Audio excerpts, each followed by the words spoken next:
Move on now. In an announcement that could impact India's freedom struggle history, Prime Minister Narendra Modi has decided to declassify the Netaji Subhash Chandra Bose files. The Prime Minister met Netaji's family members on Wednesday at his official residence, that's 7 Racecourse Road, and promised to reveal the files beginning 23rd of January next year. That's the birth anniversary of Subhash Chandra Bose.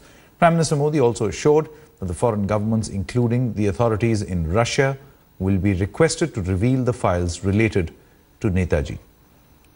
On the back of PM's announcement, however, the Forward Bloc party, which Netaji established, is worried that the BJP is trying to take the credit. They've called a meeting of non-BJP, non-Congress parties today to discuss the strategy over this issue. A delegation of 50 people comprising 35 relatives of Netaji Subhash Chandra Bose and 15 activists are going to be meeting the Prime Minister this evening. I have with me 2 of the relatives of Netaji Subhash Chandra Bose to speak about the issues they'll raise with Prime Minister Modi.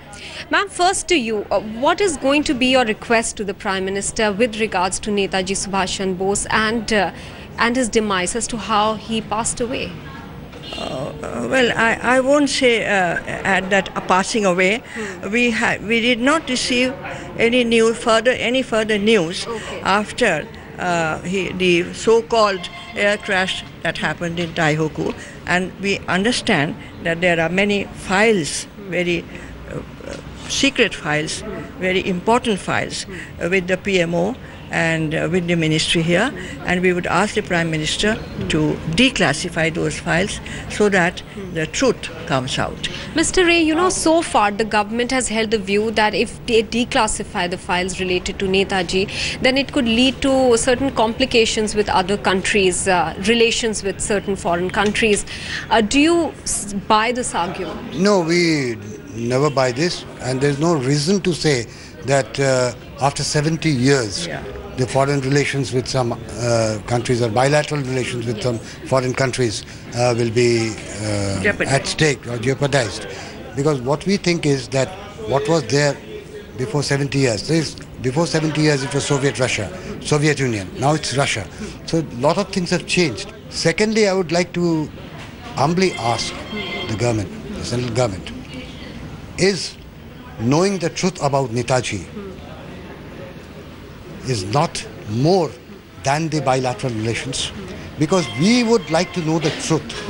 What happened to Netaji after 18th of August 1945? See, when I was a law minister in 1991, in addition to the portfolio of commerce that I held, one day Chandrasekhar spoke to me about the fact that the Japanese are keen for us taking back the ashes which are presently at that time were in Tokyo, in Rinpoche temple. So, but he said there's a controversy whether we should or not, and therefore you better check it out. So I had got some extracts of these various files, and I went through them, and one of them shocked me, and for which I decided that we should not get these ashes back because they are not Subhash Chandra Bose's. And that was a document which showed that Subhash Bose actually left Saigon and didn't go to Taiwan. He went straight to Manchuria in a town called Dalian. And there he got down, and a jeep was provided to him. And he drove to the Japanese that time were partly in control of Manchuria, but they were losing the war. So it was really basically the Russians were around that place. So then the Japanese jeep drove him to the Russian border, and he crossed into Russian border. Subhash Bose knew the Russians well. Because in the first time when he escaped and went via Afghanistan, he went to Soviet Russia. So thereafter, the private stenographer, the stenographer of Jawaharlal Nehru, he is given a affidavit, which was later also put into the secret files of the Khosla Commission.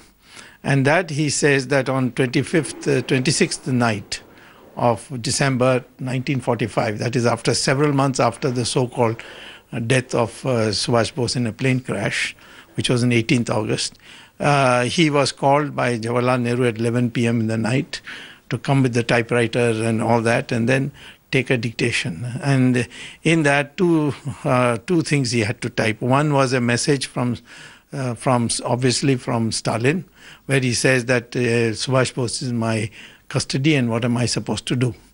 And the other was a letter which Jawaharlal Nehru dictated to Clement Attlee, dated around that time, 26th December 1945, saying that I have just received this message from Stalin and he has betrayed us. He's got Subhash Bose in his custody.